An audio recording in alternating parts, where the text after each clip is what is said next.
Ça assume pas, bande de petits coquins. Bienvenue sur ce nouveau numéro de PDA, donc le 4e volet. On se relance à la conquête de l'histoire du village avec Duplex de Bacancourt. Mais on va faire une petite aparté sur la Révolution. Mais avant ça, on prend le matériel et on y va. C'est parti. Un petit dé. Alors, il est vraiment minuscule. Voilà, la taille de mon doigt, c'est... Voilà. On va essayer. Il m'a l'air vraiment entier. Ça, c'est vraiment cool. Hop. On peut affirmer que ce dé est antérieur au XVIIIe siècle. Au Moyen-Âge, on sait que les femmes avaient les doigts beaucoup plus petits. De là à affirmer qu'il daterait de cette époque, ça pourrait être aussi bien un dé à coudre de poupée ancienne. Une petite boucle. Super sympa. Il reste encore l'ardillon. Hop. Allez, au prochain trou. Et donc une petite boucle de chaussures ciselée 23 sur 18 mm datant environ du XVIIIe siècle. Même pas 5 pas de la boucle. Et bim. Un gros décime. Voici c'est un décime. Et... Bon, c'est cool. J'aime bien les gros pavés comme ça. Et non, nous ne sommes pas en présence d'un décime, mais d'un 2 sol à la balance de 1793 daté de l'an 2, en cuivre et en métal de cloche, table de loi accostée d'une grappe de raisin et d'une gerbe de blé. Au revers, balance surmontée d'un bonnet, passant au travers d'une grosse couronne. Malheureusement, table de loi effacée, sur celle-ci on pouvait lire normalement « Les hommes sont égaux devant la loi ». Guillaume Joseph Duplex de Bacancourt. Bourgeois de naissance, grâce à sa lignée. Son père Charles, qui détenait le monopole du café et du tabac en Guyane et dans le Béarn, devient fermier général. Fermier général ne veut pas dire roi de la pastèque, mais collecteur d'impôts indirects pour tout ce qui est droit d'enregistrement et droit de douane. Anne-Rose, dont la mère est la seule survivante de la Révolution, hérite de Courson pour se marier avec le cousin de Napoléon. Révolution, époque noire, mais pas pour le tiers-état. Révolution. Ils font la fête au mois de juillet en souvenir d'une révolution qui n'a jamais éliminé la misère et l'exploitation. Merci Renaud. Voyons ça, un peu de plus près, mais pour ça... Replongeons-nous en 1789. La France est en pleine crise. Entre les deux récentes récoltes catastrophiques et le nouvel impôt du roi, l'octroi, les matières premières viennent à manquer. Les boulangers, contraints de frelater le pain avec de l'argile, du son ou même de la sciure de bois, on voit tout de même les prix de celui-ci s'envoler, à ce qui représenterait aujourd'hui 56 € la miche. C'est plus que la moitié d'un salaire de l'époque, ce qui finit par créer des émeutes incroyables. Pour se nourrir, les gens se voient contraints de piller les boulangeries.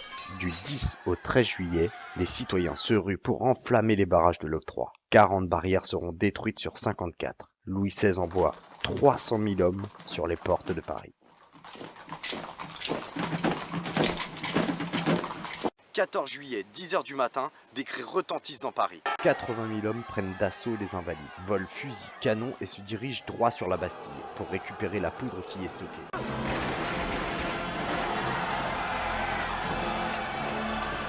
D'un côté, 82 gardes des Invalides, 32 gardes suisses, 30 canons. De l'autre, 1000 Parisiens, 61 gardes français et 5 canons. Pour 90 morts et 73 blessés. La Bastille est prise.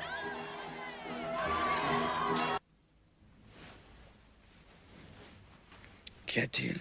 Sire, les Parisiens ont pris la Bastille.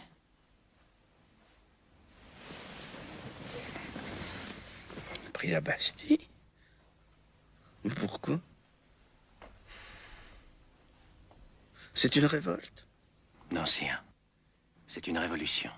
Le roi, stoïque par cette révolution, les bourgeois en profitent pour faire valoir leur assemblée nationale qu'ils avaient créée 3 semaines auparavant. On assiste à l'inversion des pouvoirs. Faisons le serment, ici et maintenant, de ne jamais nous séparer et de nous rassembler partout où les circonstances l'exigent, jusqu'à ce que nous ayons donné à la France une constitution. Déclaration des droits de l'homme et du citoyen. Déclaration sur 17 articles qui créa les bases de nos valeurs républicaines actuelles. Liberté, égalité, liberté d'expression, justice équitable, divorce, mariage civil, dépénalisation de l'homosexualité et légitime défense. Plusieurs bonnes choses arrivent avec ce renouveau.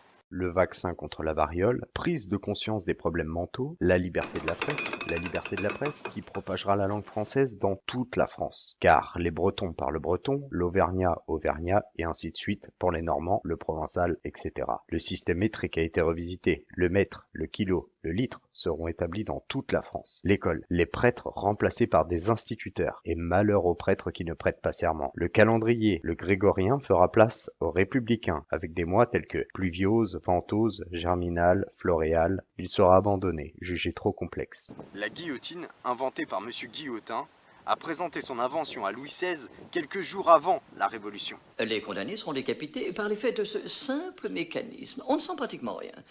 Tout au plus, l'impression d'un souffle d'air frais sur la nuque. Ironie du sort.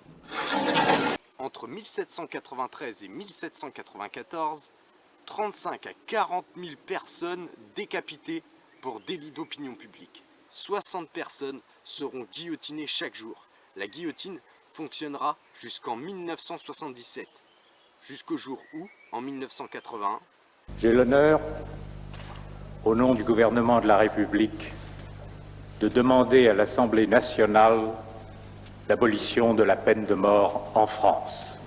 Décapitation ou pas, le village reste aux mains de cette famille. La semaine prochaine, on part sur les traces du duc de Padoue et l'arrivée de Napoléon, et on s'attardera sur l'évolution numismatique du personnage.